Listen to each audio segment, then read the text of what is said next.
everybody. Welcome. It's Shadow at Night for Thursday, March the 13th, 2025. And on the show tonight, Mark Carney announces, well, I guess he didn't really announce it as much as it was a leak from somewhere in Ottawa, some well-placed source that will not be mentioned.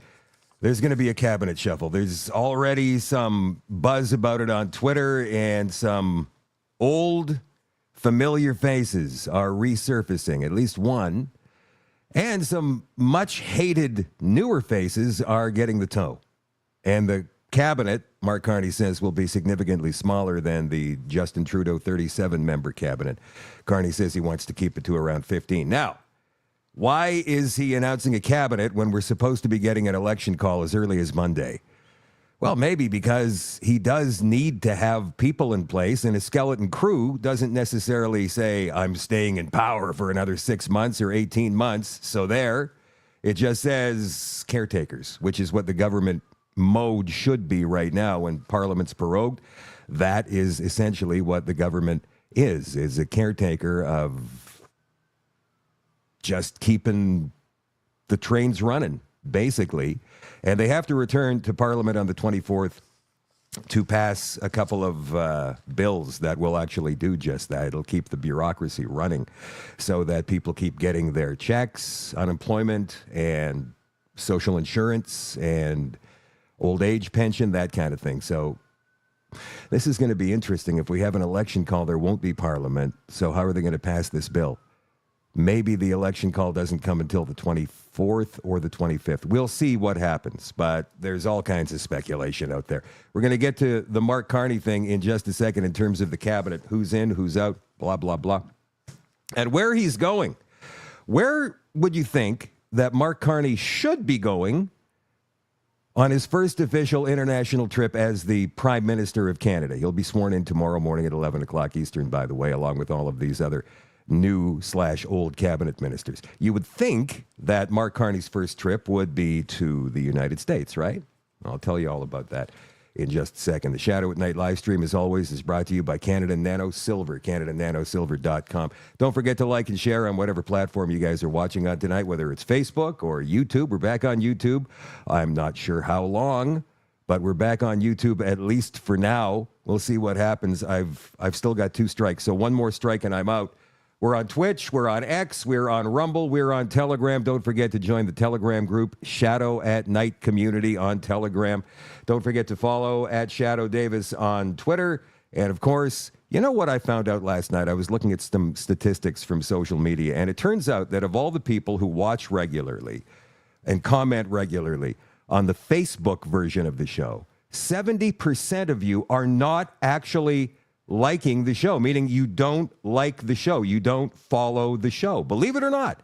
Now, it could be you think you are, but Facebook has somehow turned that switch off. So check, please. Go to the Shadow Davis Show page on Facebook and see if you're actually following or have liked the show, because my statistics tell me that 70% of you are not, which I found to be completely amazing. And some people say, well, I'm always late. I'm late. You know, first of all, you don't have to report. I'm not taking a roll call. You don't have to come into the comments and say, I'm late, I'm sorry, I'm late. No need for apologies. Just come on in and join the conversation. Ben's Cabin is watching tonight. Lise is watching in Strathmore, Alberta. Hello, Lynn. Hello, Wayne and Patty in Norwich, Ontario. Joanne is watching tonight in Timmins, Ontario. Christine is in Georgetown. Hello, Luella and Red Deer. Maureen's watching on YouTube tonight. Elsie, hello, how are you? John is watching tonight in Angusville. Rock Girls on YouTube watching tonight. Jason is watching from America Junior. Oh, yes. We are close. I think we're a lot closer than many people think to becoming the 51st state, but it's not going to happen like that. It's not going to happen just, all right, we're going to be the 51st state then and capitulate, transfer of power and all of that. There's a certain process that needs to happen. And I'm going to go through some of my speculation a little bit later on in the show. Hello, Dan, watching in Ross, Manitoba. Bill's watching on X.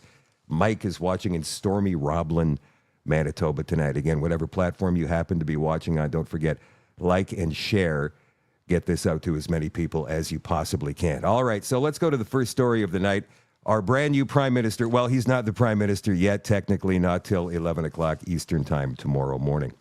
The story comes from Left-wing corporate, CTV News. Mark Miller, that's one of Justin Trudeau's wedding party dudes, who was the immigration minister. He's out. Yves Duclos is out. These are among the ministers to be dropped from Carney's new cabinet. And again, this is according to sources. When Prime Minister-designate Mark Carney unveils his first-ever front bench at Rideau Hall tomorrow, it will be substantially smaller than the version outgoing Prime Minister Justin Trudeau left him. Oh, and by the way, Trudeau's final day at the Prime Minister's office was today. Our friend Chris Dacey of Dacey Media was there to capture Trudeau leaving the office one last time. Here you go. Go take Trudeau! Go take a walk in the snow! No legacy! Come on! No! There's your little bitch, too!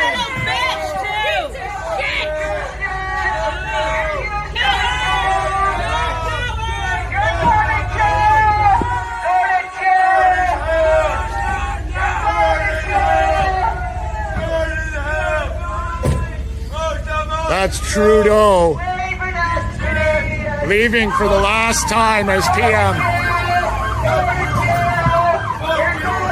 Here he goes. Trudeau rolling out. Get the heck. No. Hey. Goodbye. There we go. Tyrant of the cottage. Good riddance. I don't know about you. Seemed to me like there was a lot of gas-guzzling SUVs and police cars there for a guy who's not prime minister anymore. Yes, he still gets to keep his security detail for as long as he needs it, and I think he's going to need it for a long time. Of course, that's at the grace of the serving prime minister or prime minister's office, cabinet, I should say. Anyway, back to cabinet, the new cabinet, speaking of the story that I was just giving you guys. CTV News has confirmed that among the ministers that are being dropped from cabinet, Public Services and Procurement Minister Jean-Yves Duclos, and Immigration, Refugees, and Citizenship Minister Mark Miller, who is also a longtime close personal friend of Trudeau. Both Quebec Liberal MPs endorsed by Carney in the leadership race have held a series of cabinet portfolios over the years. Duclos issued a lengthy statement on social media. We're not going to read that because who cares? Confirming he intends to run in the next election and looks forward to working with Carney, stating his new leader has my full confidence and gratitude. Carney said today that he's building a government that will deliver what our country needs. You know, the polls are tightening. Even the respected pollsters say the polls are tightening. Like, we're talking 1 or 2 percentage points here. We're going to get into this a little bit more later. We're going to protect Canadians during this crisis and build a stronger economy for the future. That's what Carney said on X. Several current ministers also expected to be removed, as they've already indicated they're not running for re-election. A new addition to this category, Health Minister Mark Holland, who went on that big, long, huge climate diatribe last year. 8 hours in the car. Hey, the planet's on fire. I wish I had that clip here. Oh, my God, that was so embarrassing. He announced today he would not be seeking re-election. He says it's time to go home. He endorsed Chrystia Freeland, Holland did, in the leadership race. I guess that's why it's time to go home, because Carney has no use for him. Another Ontario MP leaving, International Trade Minister Mary Ng, Chinese asset as far as I'm concerned, who confirmed to reporters Monday the Monday's cabinet meeting was her last. Other current cabinet ministers who have said they aren't seeking re-election: Arif Farani, the Justice Minister; Canadian Heritage Minister Pascal St-Orange; Emergency Preparedness Minister Harjit Sajjan; Agriculture Minister Lawrence Macaulay; Women and Gender Equality and Youth Minister Marcy Een, TV personality for goodness sakes; and Rural Economic Development Minister Goody Hutchings. So there you go. Oh, we have a new Foreign Affairs Minister and Deputy Prime Minister. Do you want to know who it is? You can't tell from that picture. That's just his hair and forehead. Here, ladies and gentlemen, we give you Omar El Gabra, The goblin is back. Oh my God, there he is. Omar Al-Ghabra. Mark Carney has decided he's going to go to Europe. His first official trip as Prime Minister of Canada is to go to Europe and meet with EU officials, not to go meet with U.S. President Donald Trump. Here is Saskatchewan Premier Scott Moe lamenting that decision this morning. This morning, already that his first planned international visit is to the European Union. Not good, not good. We don't have a trade war with the European Union today. We are in the midst of a trade war with the United States of America and China, the two largest economies in the world and our two largest export markets and trading partners. To choose to go to the European Union is beyond what I could understand as being in any way impactful or representing Canadians. And so I would ask Mr. Carney to reconsider that, engage immediately with the Chinese government, continue and engage and lay his plan out with respect to how he is going to engage with the United States of America. And I would suggest that plan should not include anything in the way of export tariffs, because that is very much one of the threats that has been identified by Saskatchewan industry as being one of the 5 tariff-related threats that are going to end jobs for a period of time in this country, and ultimately are not in any way finding our way towards that North American energy and food security goal that Saskatchewan really plays a part in. Yeah, well, don't worry about it, Scott. We're not going to be a country much longer, in my opinion. Mark Carney, as I pointed out, is heading to the European Union as his first official, state visit as Prime Minister of Canada. And I find that interesting because the EU's top banker, Christine Lagarde, came out a couple of days ago with a CBDC statement. And this breaking from Jim Ferguson, let me throw this up on the screen here for you. Jim Ferguson of Freedom Train International.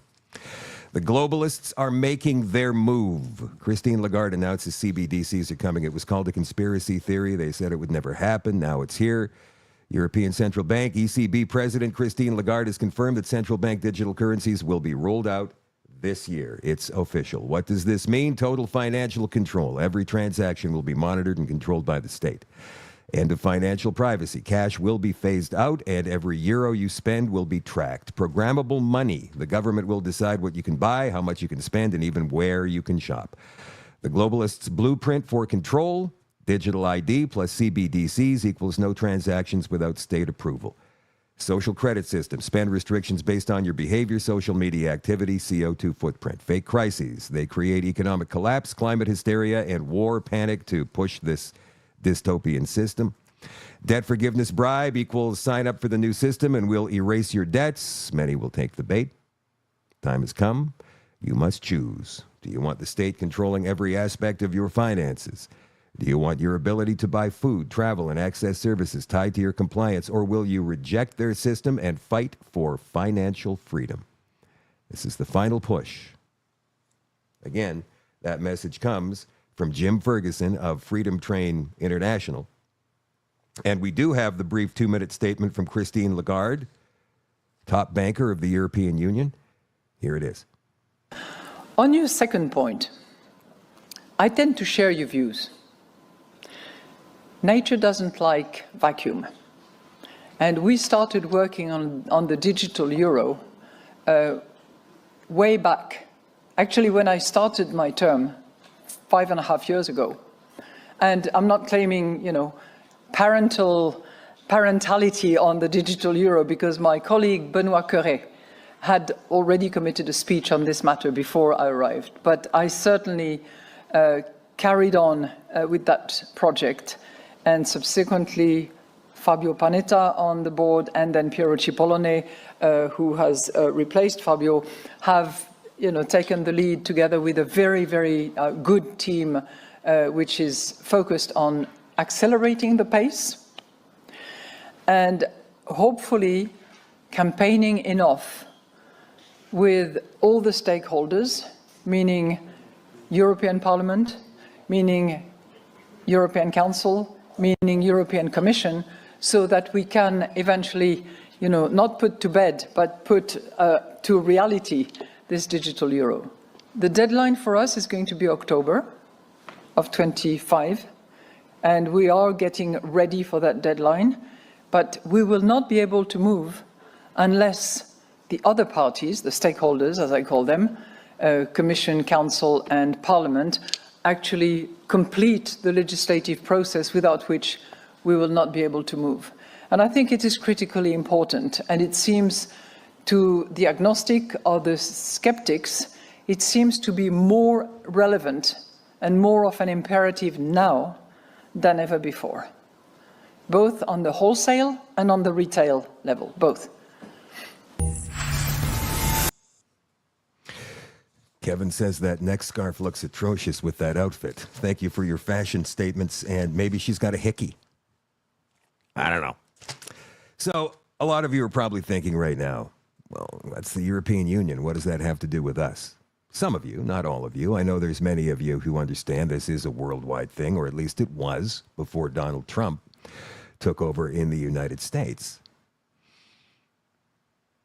But is Trump standing alone? I believe alliances are shifting as we speak. And what we've known our entire lives in terms of the Europeans are our friends. The Americans are our friends. Well, the Americans are probably not going to be our friends much longer. The Europeans definitely will be. Mark Carney is going there instead of the United States. Why? Why? Here's a story that came out yesterday from YourActive.com. Canada to be EU's 28th member? Nearly half of Canadians say yes.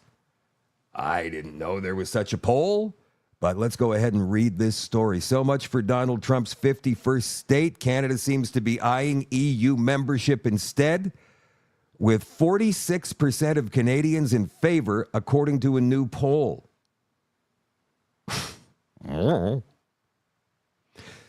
While the U.S. president repeatedly muses about making Canada the U.S.'s 51st state, Canadians are looking across the pond for new alliances. A new Abacus data poll shows that almost every other Canadian would support joining the EU, with 29% against and 25% undecided. That's far more enthusiasm than Trump's secession plans for Canada, which only 10% of Canadians support. The poll was, and that's Abacus. Of all the pollsters out there, Abacus is, in my opinion, one of the more trustworthy. This poll was conducted before Trump made good on his plans to impose tariffs on Canada, which could push support for joining the U.S. even lower. Support for EU membership among Canadians is even slightly higher than in the UK. A January poll showed 45% of Brits in favor of rejoining the EU, a gap that's within the margin of error. My goodness. Just what the hell is going on? Is it possible? Now, there's some European Union officials, delegates, who say, no, that's never going to happen. Canada's never going to join the EU. I mean, they're not in Europe. They're across the ocean. But some are saying, that's not a bad idea. They've got a lot of rare earth over there. They got a lot of oil over there. They got a lot of everything over there in Canada that we could use here in Europe. So who gets Canada? Is it going to be the EU? Is it going to be America? Doug Ford met with Howard Lutnick in the United States in Washington today. Howard Lutnick, of course, is the Secretary of Commerce down there. And here's Doug Ford after the meeting. How do you take Commerce Secretary Lutnick at his word when he says something very different to his American audience when he appears on Fox News? Once again, he mocked Canada, he mocked you, he said that Donald Trump taught you a lesson, and that's why you backed down. How do you deal with that type of tone when it's coming from the U.S.? Well, I can't comment on Secretary Lutnick, what he says. All I know, first time we had an opportunity to sit right across from the table from him, look him square in the eyes, and had a great conversation. It was very positive. That's what I can tell you. It was very, very positive on both sides of the table there. Yeah, you will capitulate, or we are going to really, really turn the thumb screws on you. So what gets me more than anything is that Canadians are so easily swayed. Not all of us, but many of us. It's amazing to me. If that poll from Abacus is even close to being accurate. 46 or 48% or whatever. Close to half of Canadians would rather join the EU than the United States. Are they out of their minds? Like, where does this come from? Was the poll Toronto-centric, maybe? Montreal-centric, possibly? Or maybe just all the big three cities, Vancouver, Montreal, Toronto? Maybe. But Abacus, like I say, is usually a dependable pollster, even amongst all this craziness with the polls in the last month and a half. Here is Donald Trump commenting on Canada today. Mark mentioned the word icebreaker, so we've ordered, we're in the process of ordering 48 icebreakers. And Canada wants to know if they could use them. I said, well, you know, you got to pay for them. Think of it, Canada. We pay for their military. You know, Canada pays very little for their military because they think we're going to protect them. But even with the icebreakers, so we're going to order 48, and Canada wants to be part of the deal. I say, you got to get your own icebreakers. Then if you're a state, you can be part of the deal. But if you're a separate country, you've got to get your own icebreakers. Russia, as you know, has about 40 of them. And we have one big icebreaker. But that whole area is becoming very important. And for a lot of reasons, the routes are, you know, very direct to Asia, to Russia. And you have ships all over the place. And we have to have protection. So we're going to have to make a deal on that. As a state, it would be one of the great states anyway. This would be the most incredible country visually. If you look at a map, they drew an artificial line right through it between Canada and the U.S., just a straight artificial line. Somebody did it a long time ago, many, many decades ago, and makes no sense. It's so perfect as a great and cherished state. Keeping "O Canada," the national anthem. I love it. I think it's great. Keep it. But it'll be for the state, one of our greatest states. Maybe our greatest state. But why should we subsidize another country for $200 billion? It costs us $200 billion a year. And again, we don't need their lumber. We don't need their energy. We have more than they do. We don't need anything. We don't need their cars. I'd much rather make the cars here. And there's not a thing that we need. Now, there'll be a little disruption, but it won't be very long. But they need us. We really don't need them. And we have to do this. I'm sorry. We have to do this, yes. We have to do this. We have to do this. Okay, so my personal feelings on this is I would rather Canada remain Canada as a free country the way it was when you and I were growing up. I don't see that ever happening again. The people of this country have just been hypnotized, mesmerized into this weird cult-like thinking, this weird far-left sort of extremist thinking. It's not logical at all. It's not common sense at all. And so what would you rather be a part of? The far-left agenda of the European Union? And of course, let's not forget China. Now, China could never really say, we want Canada, because that would mean war. That would mean actual kinetic war with the United States. The United States would never allow that. Never allow that. They would send troops into Canada to prevent China from ever getting a foothold here. In terms of military, they've already got an economic foothold in Canada like crazy, like billions and billions of dollars. So do we want to be part of the EU? Do we want to be part of the United States? How is this going to roll out? Well, my opinion is this.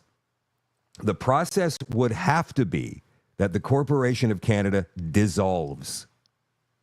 There is no more entity that is called Canada. From there on, you've got 10 different provinces who would all then decide amongst their own people via referendum what they want to do. And I imagine the leaders, the ones in charge at the time, like Susan Holt of New Brunswick, listen to this idiot talking about cutting off power to Maine. I'm just wondering, what has been the reaction from Maine Governor Janet Mills when you say it's still on the table, the threat of cutting power? What has been her reaction to that? Is that a threat that you feel that is being taken seriously in Maine? I think there's a lot of concern from the folks of Maine who, in some cases, don't have any other options. So there are people in northern Maine, and these are some of the most vulnerable people in Maine with some of the lowest incomes that are not connected to the U.S. grid. And one of our fears is, should we cut them off, they may make moves to find ways to connect them into the grid, and we would lose a significant customer and opportunity for revenue over the long term if the U.S. decides that it wants to address their energy security differently. Energy security is something that we think about a lot, but Maine is very concerned that New Brunswick may take this action, but we're not sure that those actions make their way to the White House and prompt a change in behavior there. So she's concerned that the U.S. may decide to go a different direction power-wise in the future if New Brunswick decides that they're going to cut off their supply, as opposed to what? Freezing and starving people out who live in Maine, who depend on Canadian power for their everyday needs. She's more concerned about. So you see, my friends, when I say Canadians are hypnotized, brainwashed, or just not really in it, that's what I mean. How does somebody like that gain power in this country? I don't care if it's a maritime province that is known for voting Liberal. I don't care. It doesn't matter. Wake up, open your eyes, use your common sense, look at what's in front of you, and use your power of discernment to tell who's lying and who is not.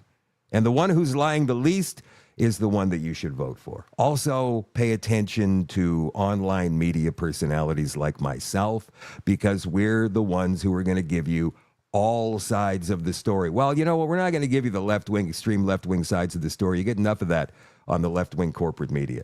You know, I was thinking, I saw this old clip of Pierre Poilievre when he was first elected as leader of the Conservative Party of Canada, and I thought, they didn't treat Carney like that on his first day. Remember this? This goes back to September of 2022, when Pierre Poilievre, his very first day as leader of the CPC, addressing the media. Appreciate your presence here today. Before I begin, let me just say that thank you very much. I'm being heckled here by. Thank you very much for your congratulations. Thank you very much for your questions. I'm going to begin my remarks now. But will you take some questions afterwards? I can't remember that guy's name, but he was like a veteran reporter with Global News, and he wouldn't even let Poilievre start talking. As compared to Mark Carney just the other day. Just had a long meeting with the Prime Minister. We discussed the most important issues for our country, obviously including Canada and U.S. relations, issues of national security, and yes, the transition between the Prime Minister and myself.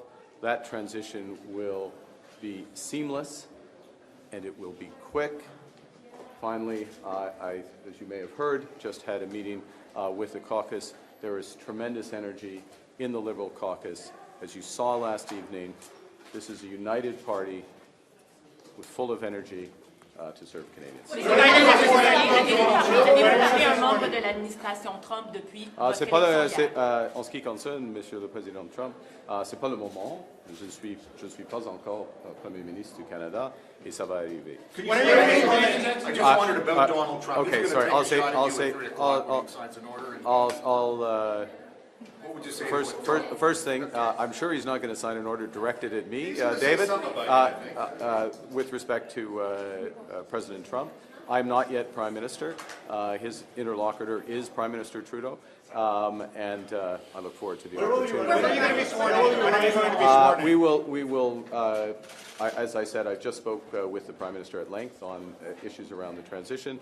It'll be quick. We'll be coming back to you soon. The good news is that you will be seeing probably more of me than you want, and you will have other.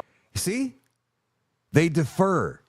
They let him finish what he's going to say before they interrupt him. They let them go ahead and tell these Liberals these long-winded stories. And Trudeau is the worst for this, and spinning these ridiculous, bad-acting yarns about, I love Canada. He would go on for 10 minutes at a time, and none of these media people, left-wing corporate media, would ever interrupt with a question. They just let him go on and on and on. But Poilievre, on his very first day as leader of the opposition, can't even get his opening statement out without being heckled by the left-wing corporate media. It's absolutely outrageous the way the media bias works in this country. And when you call it out, you're the one that's crazy. Gaslighting, right? Oh, I forgot to mention earlier during the cabinet conversation, Stephen Guilbeault appears to be out of a job. This is good news. Here's Guilbeault talking to the media today. Comment I will make on this today. I was chosen for the first time in 2019 to represent my peers here in Laurier-Sainte-Marie and then again in 2021, which is a real privilege. It's a further privilege to receive a call from the Prime Minister to be asked to serve as a cabinet member. And I have had that privilege twice in 2019 and 2021. And over the last 3.5 years, I have served Canadians as their Minister of Environment and Climate Change, which has certainly been the privilege of a lifetime for me. And I think when we look at what we've accomplished over those years, I was saying earlier today that our pollution levels are at their lowest in 27 years, something we've never seen in our history before. We're progressing the issue of nature and biodiversity conservation at historical levels in terms of investment, in terms of land conserved. 350,000 square kilometers of land are now protected in Canada. And I think for the marine protection, I think it's 800,000 square kilometers. These are historical accomplishments that we've made. But as I said earlier, it is the prerogative of the Prime Minister to decide who will sit on cabinet, who will be part of cabinet.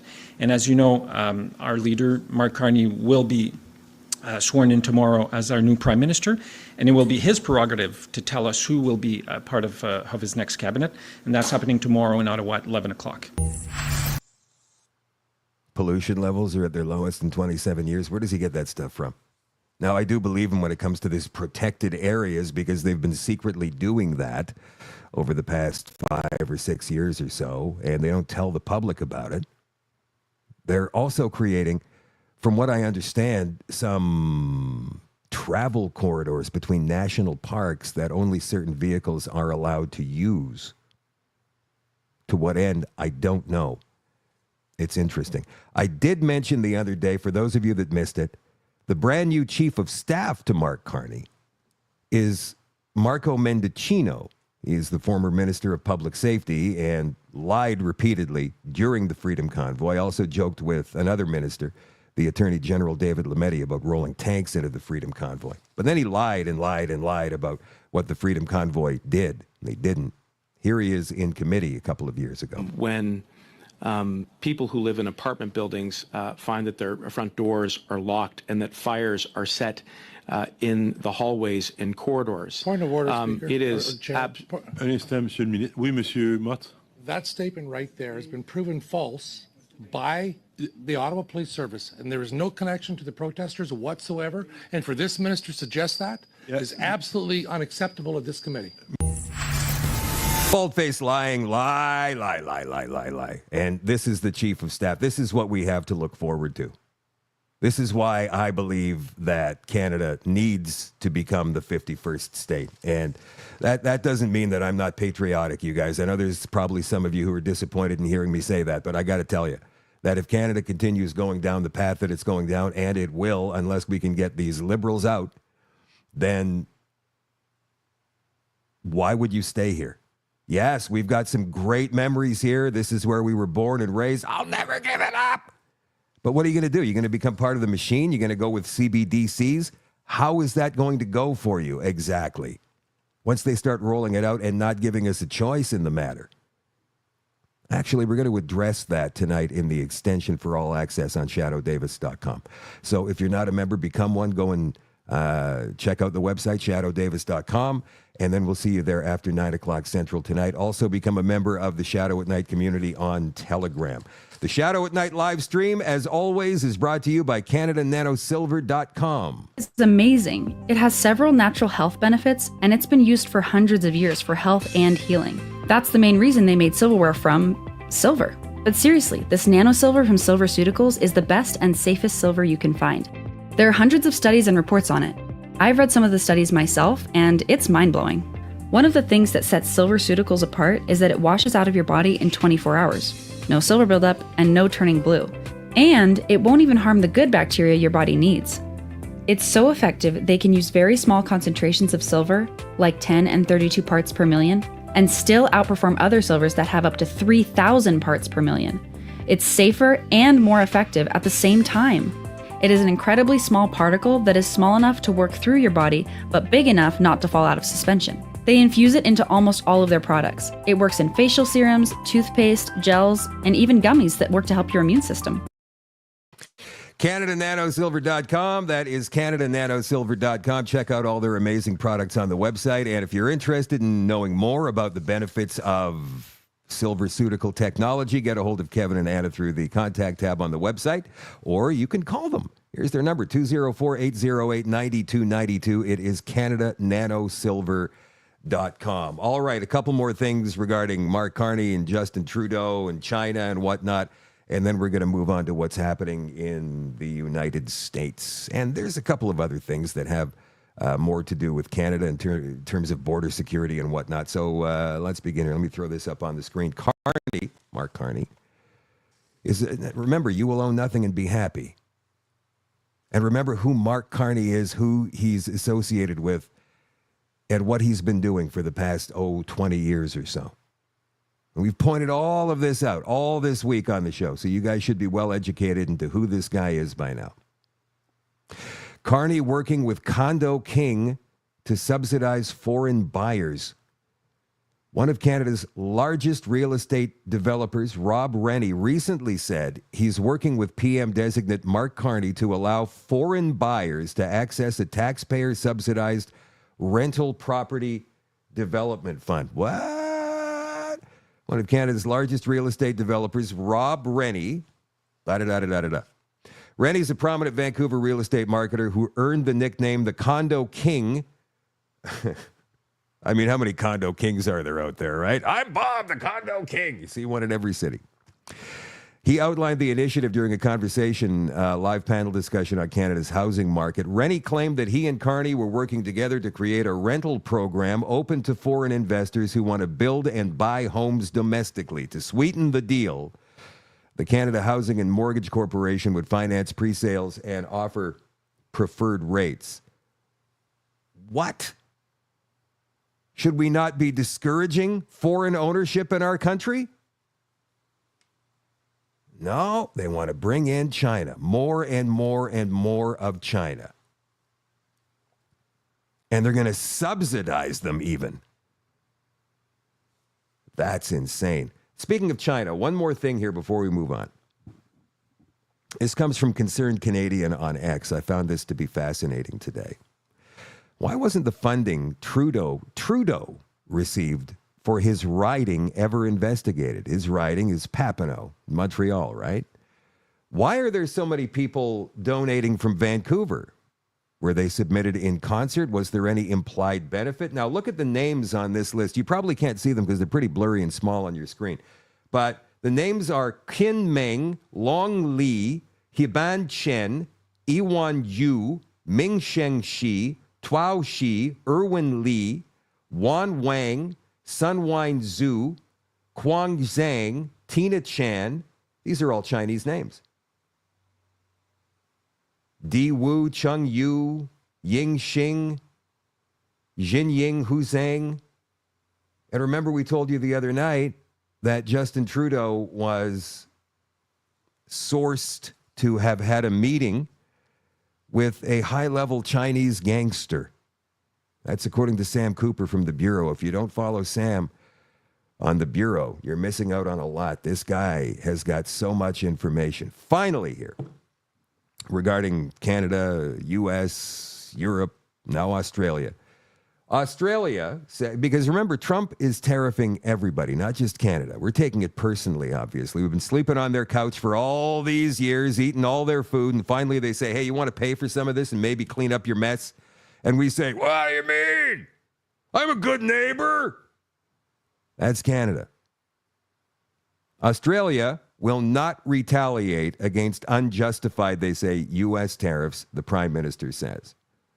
Australian Prime Minister Anthony Albanese said yesterday that U.S. tariffs on Australian steel and aluminum were unjustified. And you can say that. Go ahead. You know what? I don't think they're justified, mate. But we're not going to do anything about it because we don't want to provoke them. Let's just sit down, shut up, and deal with this. His government will not retaliate with its own tariffs. Donald Trump said last month he was considering a tariff exemption for Australia, a free trade treaty partner that's traded with the United States at a deficit for decades. The former Australian government secured an exemption with the previous Trump administration in 2018 based on arguments including that Australian steelmaker BlueScope employs thousands of workers in the United States. Albanese said he would continue to pursue an Australian exemption. The 2018 exemption took several months to secure. So he understands. I am not going to negotiate this in public. But then again, there is no political benefit for Anthony Albanese, at this time anyway, to start a trade war with the United States, unlike with the Liberals here in Canada, with an election looming. And we don't know exactly when it's going to be, but it's coming very soon. Have you guys ever heard of an economist called Professor Peter St. Onge? I hadn't until today. Here's his webpage. He says, "Hi, my name's Peter St. Onge. I'm an economist at the Heritage Foundation, a fellow at the Mises Institute, a former MBA professor, and an ex-bartender. I started writing this newsletter in 2021 to try and cut through the BS and talk about what's really happening to our economy and to our freedoms. It's a joy to write, and I hope you'll enjoy reading." It turns out that he's got a pretty high-profile YouTube channel. It's called The Economist, and here he is discussing, and this, you know, this is something I've been saying. I'm not an economist, right? So you can't really take me serious because I'm just a dude. But this guy here, he is an economist. Watch what he has to say about Canada's response to these U.S. tariffs. Canadian politicians are spoiling for a fight with Donald Trump, gambling with millions of Canadians struggling after a decade of Justin Trudeau. Last week, Canadian Liberals chose a new Prime Minister, Davos-approved Mark Carney, a man best known as one of the most inflationist central bankers in two recessions, 2008 and COVID. Carney immediately went after Trump, declaring, quote, "In trade as in hockey, Canada will win." Meanwhile, Ontario leader Doug Ford slapped export tariffs on electricity to Michigan to spite Trump, promising, quote, "Canada will not back down, we will be relentless." Trump responded, threatening 50% tariffs on steel and aluminum, which would wipe out Ontario's dominant car industry, at which point Doug backed down. So much for relentless. Now, fighting words may be good politics for Canadian politicians rallying round the maple leaf to protect Canada's own tariffs and barriers against American imports. But going to war with Trump is gambling with millions of Canadians. Partly because trade with the U.S. makes up 1/5 of the Canadian economy, but just 1% of the U.S. economy, meaning Canada cannot win a trade war. It needs the U.S. 20 times more than we need them, not even counting free military. But mostly because Canada's economy is half crippled after a lost decade under Trudeau. So Trudeau gave Canadians West Virginia wages and San Francisco home prices. Wages in Canada are flat since 2016. Household debt is the highest in the G7. Economic growth since 2019, so pre-COVID, is the lowest out of 50 developed countries. In Vancouver or Toronto, it takes 70% of middle-class income to buy a house. According to Stats Canada, 40% of middle-class Canadians are living hand-to-mouth, while half of Canadians cannot afford a $200 emergency. That's $200 Canadian. And heaven help you if you try to start a business in Canada, you are volunteering for the slaughter. Recent Ipsos poll found 7 in 10 Canadians think, quote, "Canada is broken." An Angus poll found 42% of Canadians are considering leaving the country. So onto this smoldering heap comes the Trump tariffs and Canada's gambling politicians. So what's next? Brought to you by Unchained.com. Trump says tariffs in Canada and Mexico could jump on April 2nd, starting with the products Trump has so far exempted because they're covered by USMCA, Trump's NAFTA replacement. That exempted about 3/4 of trade, meaning Canada has not begun to feel the squeeze. Everything else is coming on April 2nd. The biggest is cars. There's over 120,000 auto workers in Canada and almost 1 million in Mexico. So what should Canada do? Given 4 million Canadian families are at stake, Canada's leaders should put pride aside and make Trump happy on the border, on fentanyl, perhaps even getting rid of Canada's extortionate trade barriers that block everything from American milk to banks. In other words, give Trump the easy stuff and the stuff that would actually help Canadian consumers in order to protect the existential stuff. Instead, Carney and Ford are pouring gasoline. Now, Canada has an upcoming election where the voters finally get a say, but until then, and maybe after then, given the Conservative keeps putting his foot in it, hapless Canadians remain at the mercy of a government that seems eager to gamble all in on Trump backing down. Given Trump's personality, and given how much leverage he has with a 20-1 trade difference, that is a very risky bet. Okay, we'll be watching. See you next time.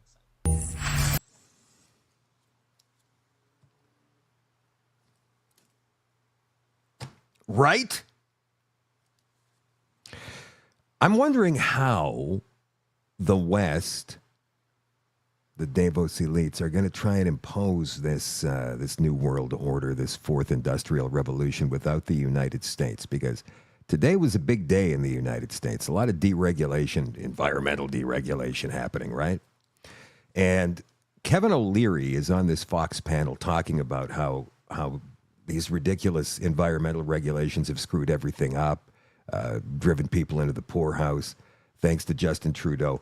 But it's the opposite in the United States. Watch this. I think this clip is about 3 minutes long. Welcome back. The Biden-era environmental agenda is officially on the chopping block. EPA Administrator Lee Zeldin is rolling back 31 costly Biden-era EPA regulations, calling it the most consequential day of deregulation in American history.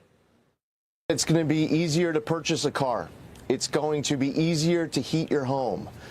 Operating a small business is going to be easier. We need to unleash energy dominance, pursue permitting reform, make America the AI capital of the world, bring back those American auto jobs.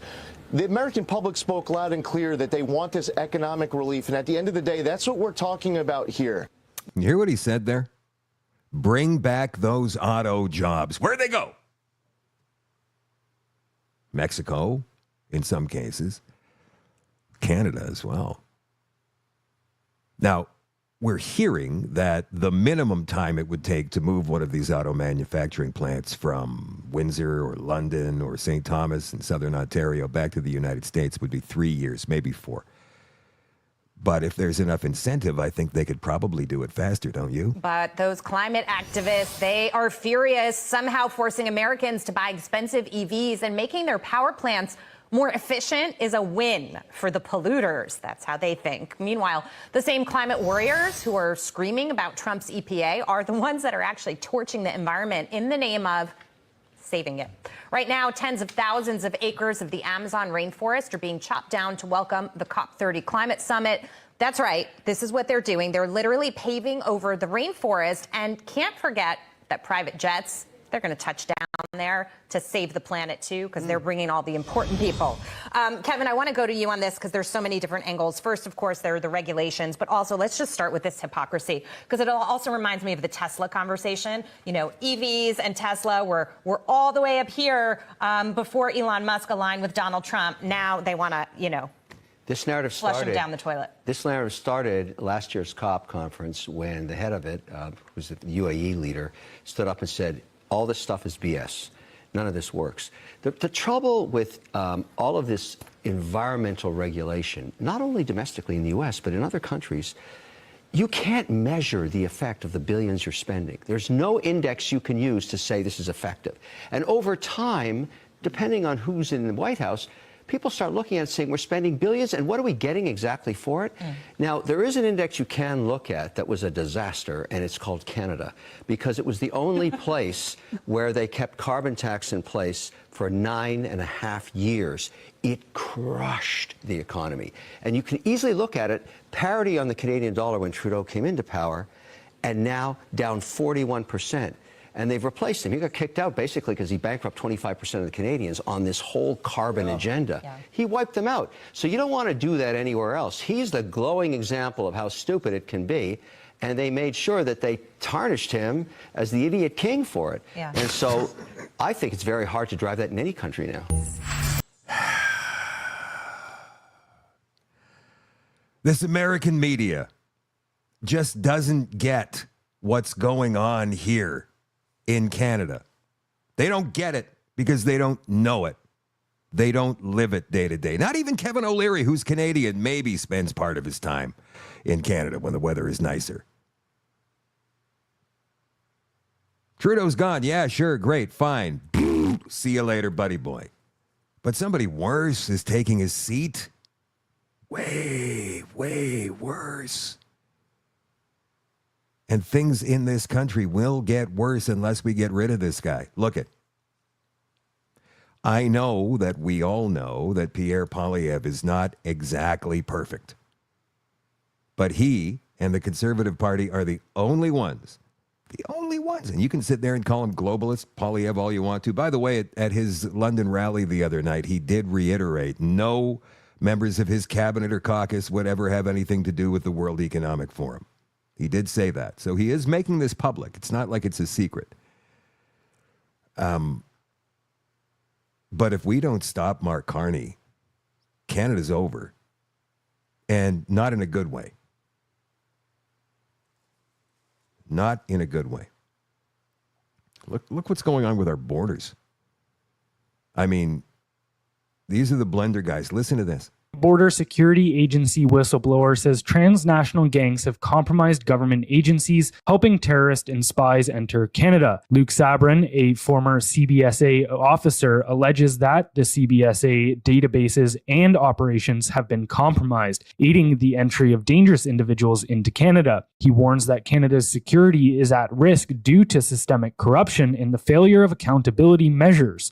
Sabrin's allegations align with concerns raised in a 2019 CBSA threat brief, which warned of transnational criminal organizations exploiting CBSA systems and personnel. When these things happen, you have to take action, or people like you and I don't trust our institutions anymore. When you have the Sinaloa cartel somehow baked into our government institutions and they're able to threaten a CBA officer's kids at his house, when that happens, you're kind of going, oh, there's no rules. Give credit to this guy for even saying anything. If you've got a gang of people that can come into my country and do whatever you want, and you have that kind of push, and I'm the one that loses because other CBSA agents are compromised and giving my information up, what the hell is happening here? So yeah, no, I mean, like I said, all credit to the guy. All credit to the guy for speaking out. How is he going to be punished for it? Because these days, whistleblowers don't get any credit. They get punished. And maybe, if they don't get punished by the company or the country they work for, they will definitely be chastised by those on the inside who are on the take. Here's a story posted by Kirk Lubimov on X. A Brampton businessman has been arrested in Punjab after an international manhunt by the FBI. Shinaz Singh, a.k.a. Sean Binder, has led a global drug trafficking network, bringing drugs up from Colombia to the U.S. and Canada. He operated out of Brampton since 2014, brought up 600 kgs of cocaine and meth a week, and distributed it via a trucking network operation. How did he operate freely in Canada for over 10 years and traveled out of Canada while being wanted? Our trucking industry, which is now pretty much run by Indian nationals, needs to be fully investigated. Notice all the similarities in Canada drug trafficking. North American drug smuggling probe leads to arrest of Brampton businessman. The DOJ alleged the drug trafficking organization imported cocaine into the United States, transported it to stash houses and other distribution sites using networks of trucking companies, and drivers sold it in communities across the United States and Canada. Binder has been charged with cocaine distribution conspiracy, using, carrying, possessing firearms during and in relation to or in furtherance of a drug trafficking crime. The DOJ said the drug operation was lucrative, as the cost of obtaining the drugs in Colombia was between $2,000 and $5,000 per kilo, and when it reached the U.S., it was worth $13,000. By the time it arrived in Canada, the drugs were worth $30,000 per kilo. All dollar figures are in U.S. currency. In total, the organization was moving more than 600 kilos of cocaine and meth a week. That's alleged by the Department of Justice in the United States. Also, and this was just announced by the Liberal Party of Canada, They're going to be restoring diplomatic relations with Syria's new al-Qaeda government, lifting economic sanctions and providing $84 million in aid from us, the Canadian taxpayer. Isn't that something? Now, what happened in New York today with Mahmoud Khalil? There was a big protest today at Trump Tower in New York City. Almost 100 people were arrested during this protest over the expulsion of this guy, Mahmoud Khalil. Demonstrators led by Jewish Voice for Peace. You've heard of that organization, right? They're Jews who go to Palestine rallies in support of Palestine.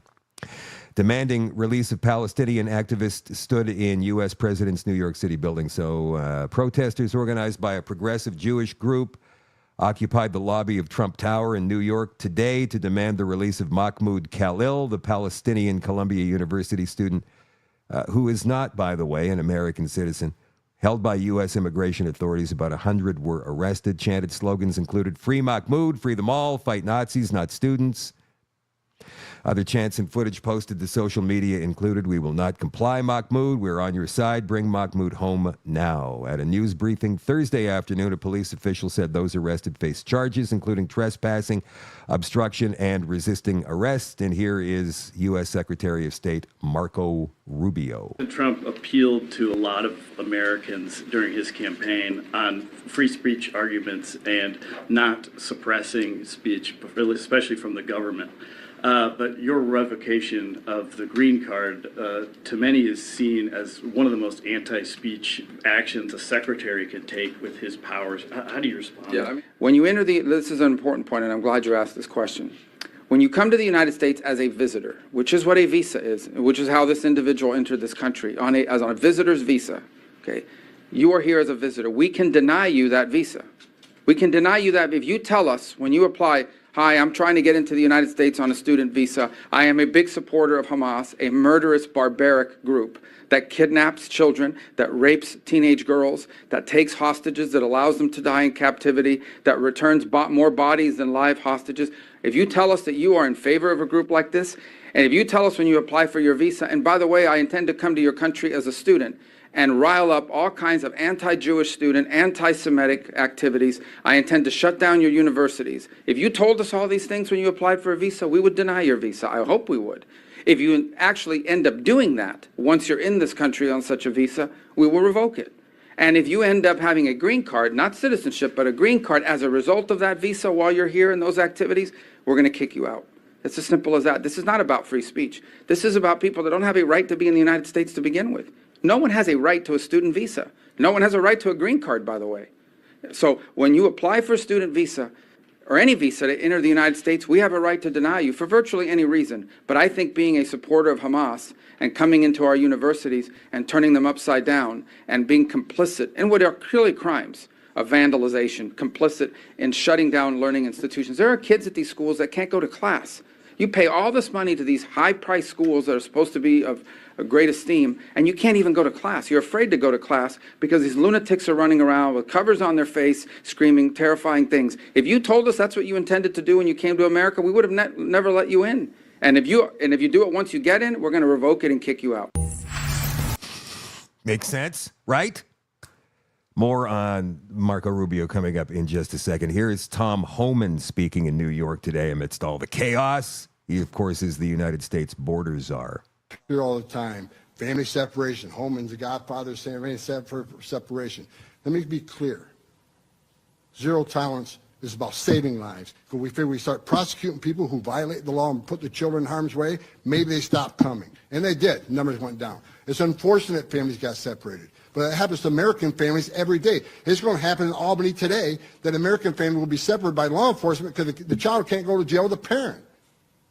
But we want to talk about family separation? 500,000 children on Joe Biden were trafficked into this country. They can't find 300,000 of them. That's a separation. But you know what President Trump's committed? We're going to find them, and we're going to save them, because many of these children are in forced labor, many of these children are in forced sex slavery. We're going to save them. This administration.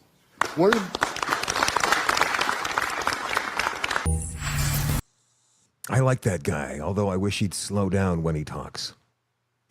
It's tough to understand. One word runs into the next. It's frustrating. Okay, speaking of Rubio here. From the Associated Press, top diplomats from G7 countries meet in Canada as Trump threatens more tariffs on U.S. allies. So let's scroll down here and see what Rubio had to say today. Top diplomats from the group of 7 industrialized democracies gathered in Canada today as U.S. President Donald Trump's trade and foreign policies have thrown the bloc's once solid unity into disarray. It's because he wants them to pay their fair share. It's that simple. It's that simple. When you look at all of the tariffs that not just Canada, all of these other countries impose on the United States, and what the United States, at least up until now, has not been imposing, you see this imbalance is crazy. And how much money the United States puts into NATO, 70% of all of the money received by NATO comes from the United States. And the rest are not meeting their obligations. This meeting began just after Trump threatened to impose 200% tariffs on European wine and other alcohol if the European Union doesn't back down from retaliating against U.S. steel and aluminum tariffs with a levy on American whiskey. This escalating trade war adds to uncertainty over relations between the U.S. and its closest allies, which have already been strained by Trump's position on Russia's war in Ukraine. Speaking of which, Vladimir Putin spoke today regarding this temporary ceasefire. For readiness of Ukraine for the ceasefire, I'll tell you my estimation of this. But first of all, I would like to thank the President of the United States for paying so much attention to regulating the conflict in Ukraine. Of course, we all have lots of current issues to deal with, and the chairman of China and the Prime Minister of India, heads of states of Brazil and South Africa, they are dealing with this issue and they're paying a lot of attention to this, and we're grateful for this. And we're hoping that their activity, we understand that their activity is aimed at reducing loss of human life in the conflict. Secondly, we agree with the proposals for the ceasefire, but our position is based on the assumption that the ceasefire would lead to a long-term peace, something that would remove the initial reasons for the crisis. As for the readiness of Ukraine to ceasefire, there's a meeting between Americans and Ukrainians in Saudi Arabia, and it looks like a decision that is taken by Ukrainian side under American pressure. In reality, I am completely convinced that Ukraine had to ask Ukrainians, ask Americans, insist on this, based on the situation on the ground. What do you see happening with this situation? Pretty shaky ceasefire, right?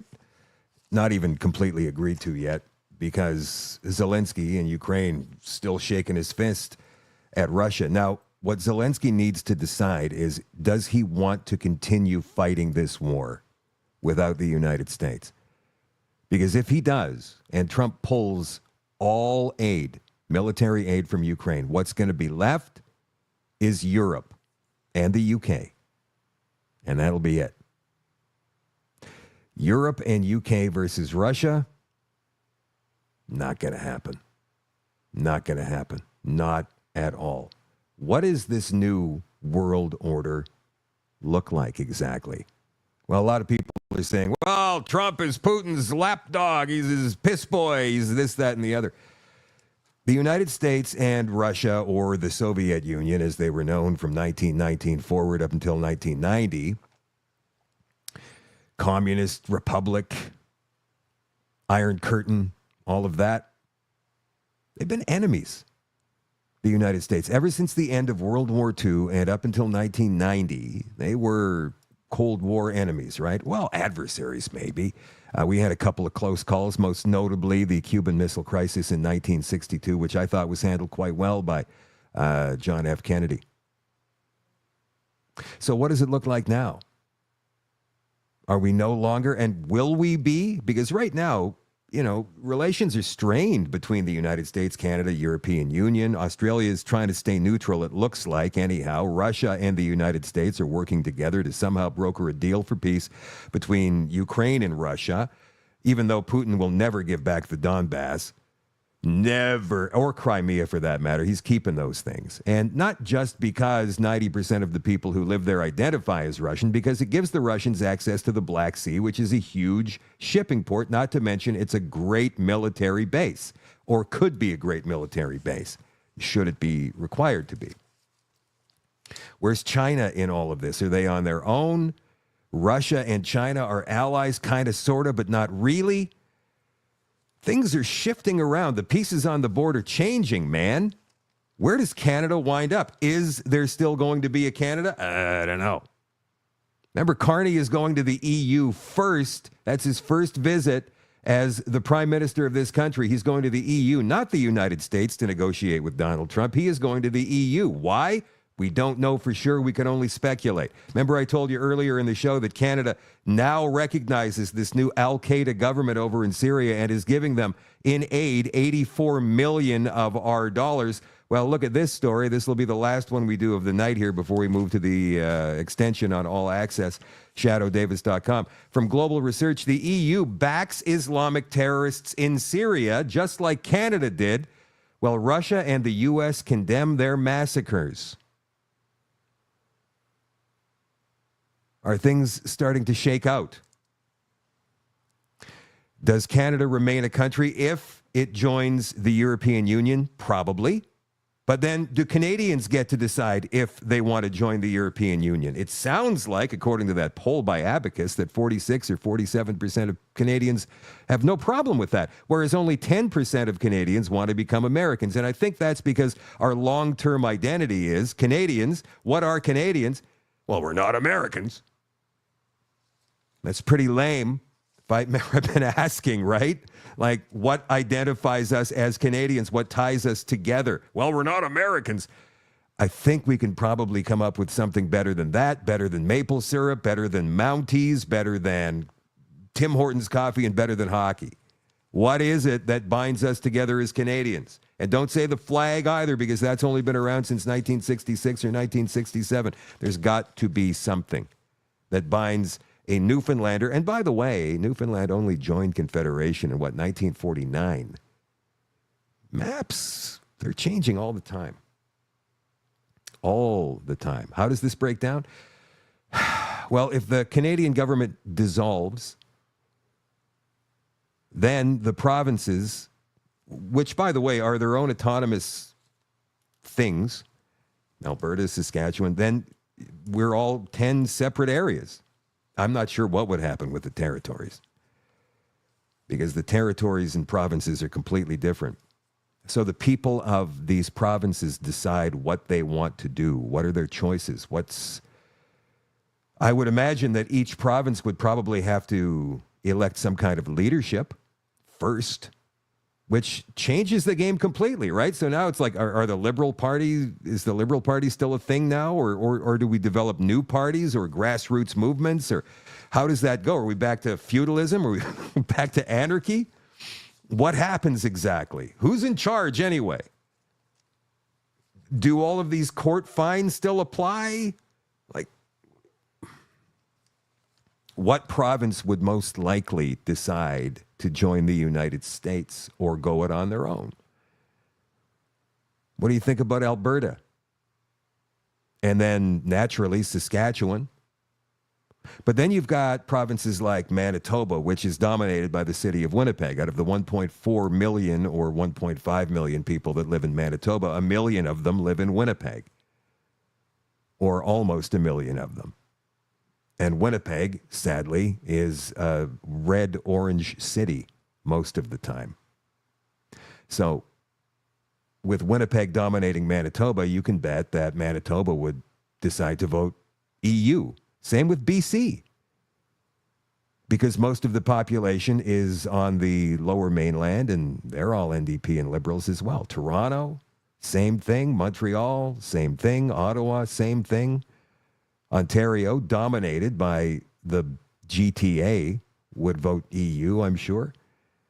Quebec, dominated by Montreal. Quebec City would probably vote that. Right? So any province that is dominated by one large city or two large cities would probably vote to EU or somehow keep Canada together or reform Canada somehow. That's another thing that I haven't brought up yet. Could Canada somehow be reformed into a new actual country, a republic? Now, that's something that I would listen to for sure if there was a proposal on the table for that. That is it for the show tonight, you guys. I'm taking tomorrow night off. There is no show tomorrow night. I'll be back on Monday night at 8 o'clock Central for another Shadow at Night live stream. The extension is coming up on shadowdavis.com. Tonight, we are going to talk CBDCs, and there's a guy from this website called freedomtaker.com originating in the United States. His name is Jerry Day. He's going to fill us in more on what to expect if CBDCs take over the economy in the free world. Will it still be the free world if CBDCs take over? That's the linchpin. They've already got us with the digital identity. If you've got a Facebook account or a Twitter account or whatever, they've got you. Facial recognition, they've got you. That's it. The CBDC, that's a whole different matter. That is that's the coup de grace. We're going to talk about that in the All Access tonight. So I'll see you there in 2 minutes if you're All Access, and I'll also see you at the Shadow at Night community on Telegram. And if not, I love you all. I appreciate you all, and I will catch you on Monday night at 8 o'clock Central for another Shadow at Night live stream. Bye for now.